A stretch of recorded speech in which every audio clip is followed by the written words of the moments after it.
Don't be fooled by the visuals at first. While RemiLore looks a lot like Diablo 3, it plays more like a hack and slash action RPG with a cute dessert theme tossed over it. That cute aesthetic is just about everything it has going for it though, because sadly this is a game with a cute presentation but really nothing else.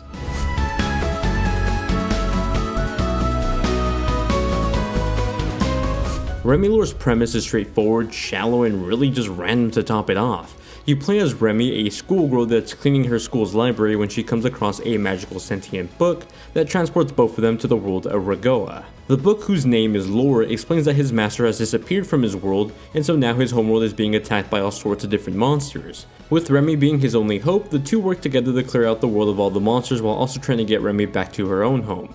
Story-wise, there's not a ton to write home about, as the narrative is really only here to provide a backdrop to the combat. You do have the occasional chit-chat between Remi and Lore that can range anywhere from charming to cringe. Some of the conversations seem relevant, like to Remi's character design, and other moments you get some random questions like this. このメガネ、もともと目が悪いから小さい頃からかけてるんだけどね。みんな、私に勉強教えてって言ってくる。 That are sort of just said and then dropped afterward. I didn't expect a lot out of the story going into RemiLore, and to that extent it lives up to my expectations, but not for the right reasons.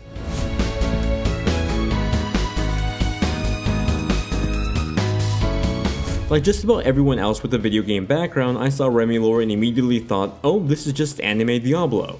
I was very wrong. This is more of a mobile hack and slash game. It actually reminds me of an older Switch game I reviewed called Implosion Never Lose Hope, only way more shallow and some very awkward sound effects. I'm getting a bit ahead of myself though, so let's just talk about the gameplay.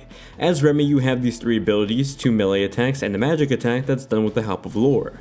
Depending on the type of a weapon you have equipped, the properties of these attacks can completely change. For example, each weapon has different battle stats, and even the timing of attacks can completely change for different weapons. So when you're fighting enemies, a lot of the technique to landing damage and not getting hit is learning the attack tails of enemies and then learning the timing of each attack. Every weapon has its own set of combo patterns that you can perform, and they can get quite long so long as you don't get hit. It's a surprisingly deeper attack system in terms of combos than you'd expect at the surface level, but ultimately it didn't really get the time to shine just because the enemies weren't that challenging. Fighting enemies was as straightforward as just attacking, reading their attack tail to dodge, and then attacking again. It wasn't difficult, and over time became predictable and repetitive. There is some variety to be found through the action RPG mechanics that come from collecting the food around you. Food is like XP currency in RemiLore, and it's used to upgrade spells and chance rates on certain items. There's an abundance of XP to collect just about everywhere, so quickly leveling up isn't as difficult as you'd expect. Overall, this meant that my time playing through RemiLore was easy, simple, and just lacking in terms of depth from the story and the combat. It was a walk in the park, one that consisted of a 4-act setup that only took me about 3 hours to complete.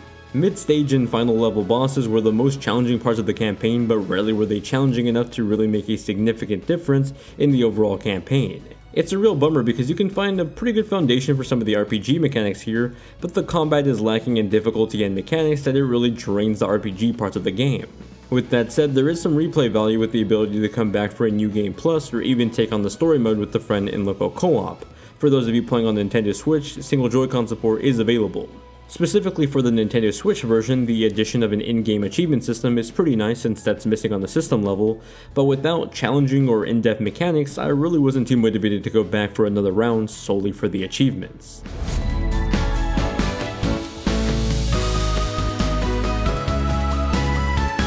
I played RemiLore on the Nintendo Switch for this review. The performance was mostly stable with only a few minor frame rate dips beneath the 30 frames per second line, and even then they were hardly noticeable to me.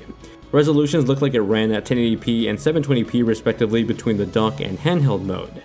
Now, although I thought its gameplay was lacking, what I did enjoy out of RemiLore, for the most part at least, were its visuals.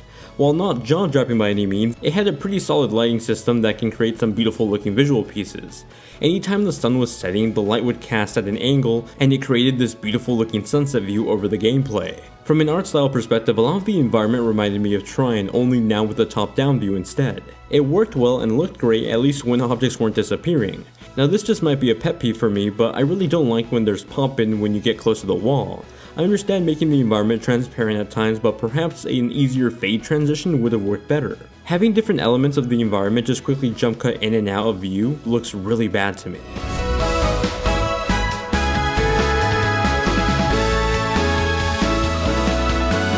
RemiLore's audio is just a big mixed bag. I enjoy the voice work done for Remi and Lore.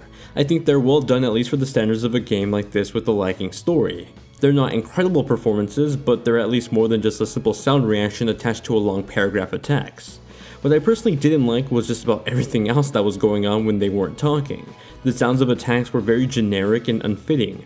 I don't know why slicing through a barrel sounds like a punch is happening. Getting XP currency in the game creates a chime that sounds like it was ripped out of a free asset library.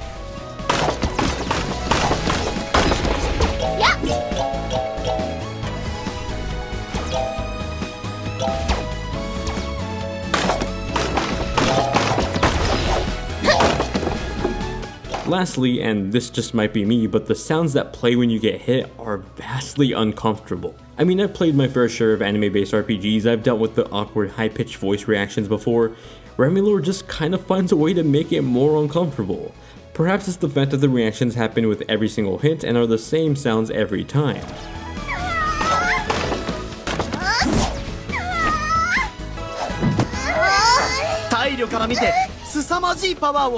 It made me mute my TV. I'd rather just hear the HD rumble react to my attacks at that point.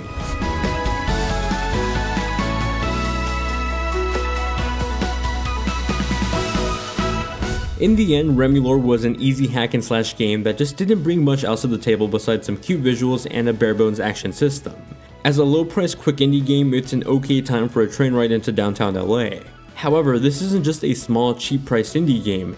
It's a $40 full retail game that just lacks the polish and substance on so many levels.